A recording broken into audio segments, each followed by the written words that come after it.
தமிழக வெற்றி கழகத்தின் நிறுவன தலைவரும் மற்றும் சட்டமன்ற தேர்தலில் 108 இடங்களை எவ்வித கூட்டணி இல்லாமல் பிடித்த விஜய் அவர்கள் நல்லாட்சி அமைத்திட தேவேந்திரகுல வேளாண் விடியல் சங்க தலைவர் வழக்கறிஞர் இளங்கோவன் அவர்கள் தற்பொழுது விஜய் அவர்களை பாராட்டி செய்தியாளர் சந்திப்பு நடத்தி வருகின்றார். அதனுடைய காட்சிகள்.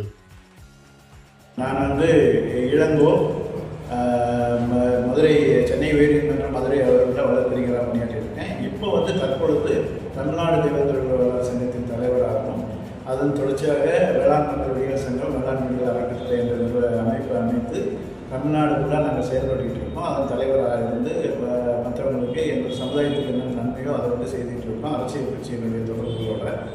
அப்போ அந்த தருணத்தில் மாண்புமிகு திரு விஜய் நடந்து முடிந்த சட்டமன்ற தேர்தலில் ஜெயிச்சு நல்ல 108 உறுப்பினர்களோட இன்றைக்கி ஆட்சி அமைக்கிறதுக்கு பொறுப்பளிப்பு கொடுத்துட்டு இருக்காரு. ஸோ இந்த சூழ்நிலையில் நாங்கள் எல்லாருக்கும் திரு எடப்பாடி அவர்கள் உட்பட அனைத்து சட்டமன்ற உறுப்பினர்களுக்கும் தேவேந்திர சமுதாயத்தின் சார்பில் நாங்கள் வாழ்த்துக்களை தெரிவிச்சுக்கிறோம். குறிப்பாக இந்த மாதிரி ஒரு இக்கட்டான சூழ்நிலை கடந்த 2 நாட்களாக ஆட்சி அமைக்கிறது எப்படி மெஜாரிட்டியிலேன்னு ஒரு பேச்சு நடந்துகிட்டு இருக்கு. இந்த தருணத்தில் எங்களுடைய தேவேந்திர வேளாண் சபையுடைய கோரிக்கை விருப்பம் என்னன்னா, திரு பிஜேபி என்டிஏ கூட்டணியில் உள்ள அனைத்து இந்திய அண்ணா முன்னேற்ற கழகமும் பாரதிய ஜனதா கட்சி பாமக உட்பட திரு விஜய்க்கு ஆதரவு கொடுத்து அவர் ஒரு நல்லாட்சி அமைச்சு தமிழக மக்களுக்கு அவரை நம்பி நல்லாட்சி கொடுப்பான்னு சொல்லி தான் ஒட்டுமொத்த சமுதாயமும் அவருக்கு சப்போர்ட் பண்ணி அவருக்கு நல்ல மெஜாரிட்டி கொடுத்துருக்காங்க. ஸோ அந்த தமிழக மக்களுடைய விருப்பத்தை நிறைவேற்றுவது அவர் அனைத்து இந்திய அண்ணாவிட விருப்பத்துக்கு மட்டுமல்ல, பிஜேபிக்கு மட்டுமல்ல, பாமகவுக்கு அந்த பொறுப்பு இருக்குது. ஏனென்றால் அனைத்து இந்திய கூட்டணியாக இருக்கட்டும், திரு விஜயாக இருக்கட்டும், திராவிட முன்னேற்ற கழகமும் அதன் கூட்டணி கட்சிகளும் தீய சக்தி என்று சொல்லித்தான் அவங்க மக்களுடைய நன்மை பெற்று ஆட்சி அமைச்சிருக்காங்க. இவ்வளவு மெஜாரிட்டி வந்திருக்கு.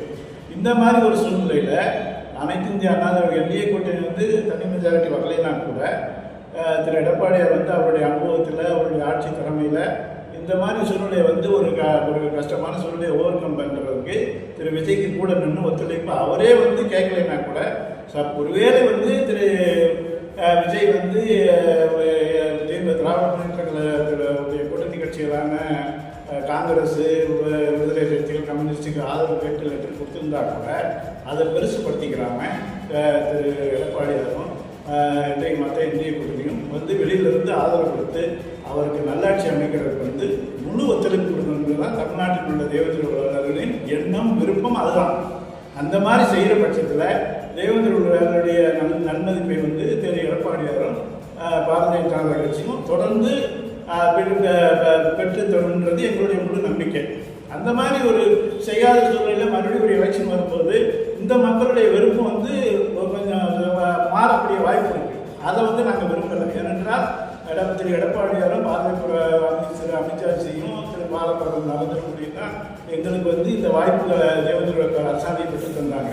ஈவன் திராவிட முன்னேற்ற கழகமும் அந்த கூட்டணி கட்சிகளும் பாராளுமன்றத்தில் 40 MP வெளிநடப்பு செய்த போதும் எடப்பாடியாரும் திரு அமித்ஷாஜியும் பாரதபிரதமரும் ஒத்துழைப்பு தான் எங்களுக்கு பெற்றிருந்தாங்க. அதனால என்றும் நாங்கள் நன்றி கடன்பட்டவர்கள். அந்த மாதிரி ஒரு சூழ்நிலை நாங்கள் என்றைக்குமே திராவிட முன்னேற்ற கழகத்தையும் அதனுடைய கூட்டணி கட்சியாக குறிப்பாக விடுதலை சிறுத்தைகள் கட்சிகளை நாங்கள் ஒருபோதும் ஆதரிக்க மாட்டோம். காரணம் என்னன்னா, ஷெட்யூல் காஸ்ட் என்ற வார்த்தைக்கு ஆதரவாளர் அவங்க ஜாதி பேரில் அரசு துறையில் பேர் வச்சுக்கிட்டு நாங்கள் எத்தனையோ கோரிக்கைகள் கொடுத்தோம். எத்தனையோ ஈவன் சென்ட்ரல் கவர்மெண்ட் கொடுத்த பிறகு அதை திராவிட முன்னேற்ற கழகத்தை ஒத்துழைப்போட அதை இன்னமும் அதை நடைமுறைப்படுத்திட்டு இருக்காங்க. அது தவிர்த்து அருந்ததியருக்கு 3% கொடுத்தது கூட தப்பு இல்லை, பரவாயில்ல. ஆனால் அந்த 15களையும் முன்னுரிமை கொடுத்து தேவேந்திர குல வேளாளருடைய கல்வியிலையும் சரி வேலைவாய்ப்புகளும் சரி எங்களுக்கு பெரிய பாதிப்பு உண்டாக்கியிருக்காங்க. இது திராவிட முன்னேற்ற செய்த எங்களுக்கு செய்த துரோகம். அது மட்டும் இல்லாமல் ஆதிராவிடர் வளையத்துக்குள்ள அருந்ததியர் பல்லர் பறையல் சர்டிஃபிகேட் கொடுத்து எங்கள் ஜனத்தை பட்டியல் இருக்கிறவங்க 29% ஆக்கியிருக்காங்க. வேற பறையர் மற்ற ஆதிராவிடர் 69% ஆக்கிக்கிறாங்க. எந்த காரணத்தையும் கொண்டு 40% டிஃபரன்ஸ் இருக்க முடியுமா?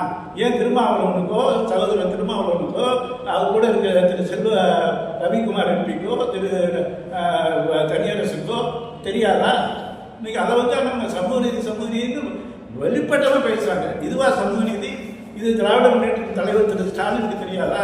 ஏன் அவங்கள வந்து ஆதரிக்கிறாரு? இதெல்லாம் நிறைவேற்றிட்டு என்னைக்கு வந்து திருமாவளவன் அவர் வந்து என்ன நிர்பந்தம், ஏன்னா திருமாவளவன் வந்து எங்கள் சமுதாயத்தோட இருந்து வளர்ந்தவர், அவர் மேலே எங்களுக்குலாம் தனி மதிப்பு உண்டு. ஆனால் இருந்த பொழுதும் அவருக்கு என்ன நிர்பந்தம் இருந்தாலும் இந்த மாதிரி சமூக நீதியாக கோரிக்கைகள்லாம் இந்த தேவேந்திரோட கோரிக்கைகள்லாம் நிவர்த்தி பண்ணிட்டு அவர் சமூக நீதியை காத்தாருன்னா நாங்களே நாளைக்கு வந்து அவர் முதல் மந்திரி ஆகிறதுக்கு நாங்களே ஒத்துழைப்போம். அதெல்லாம் அவர் நிவர்த்தி பண்ணாமல் சமூக நீதி காவலர்னு சொல்றதுக்கு எந்த இதுவுமே இல்லை. அதுதான் நாங்கள் தேவேந்திர ஒட்டுமொத்தமாக சொல்கிறோம்.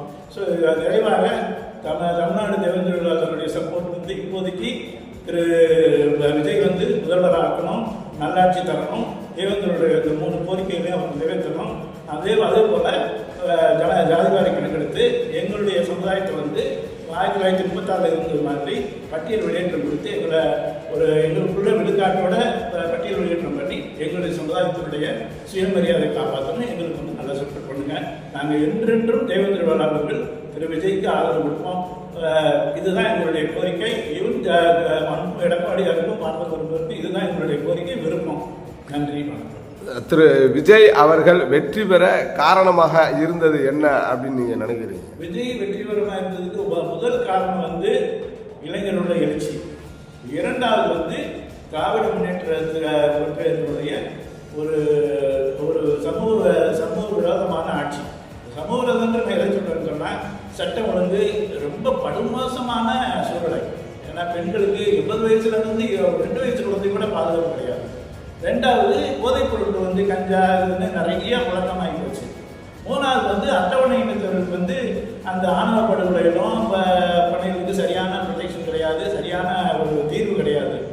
ரெண்டாவது இன்னொரு காரணம் என்னன்னா அந்த சிறைச்சாலை மரணங்கள் எல்லாமே மற்ற சமுதாயம் இருந்தால் ஒரு நடவடிக்கை, அட்டவணை இனத்தவர் இருந்தால் ஒரு நடவடிக்கை, குறிப்பாக தேவேந்திர வேளாளர்களுடைய எங்கெங்கே இன்வால்வ் ஆகணுமோ அவங்களுக்கு கூட ஒரு விசாரணையும் கிடையாது, சரியான நிவாரணமும் கிடையாது. இப்போ ஒருத்தர் பிற்படுத்தவருக்கு இறந்தாருன்னா 30 லட்சம் கொடுக்குறாங்க.